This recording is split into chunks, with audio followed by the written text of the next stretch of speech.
One day, Little Fox had a fight with a friend.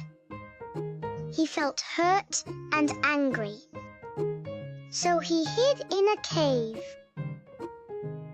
Tears ran down his face. But then, something magical happened. For every tear he dropped, one tiny colorful raindrop fell outside. Little Fox paused his crying. Then he cried a little, just to test it. More colorful drops fell. Seeing this, he let his tears flow again. Soon, the rain slowed and stopped.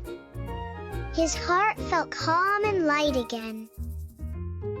He stepped out and saw many colorful flowers. Sad tears can grow pretty flowers too.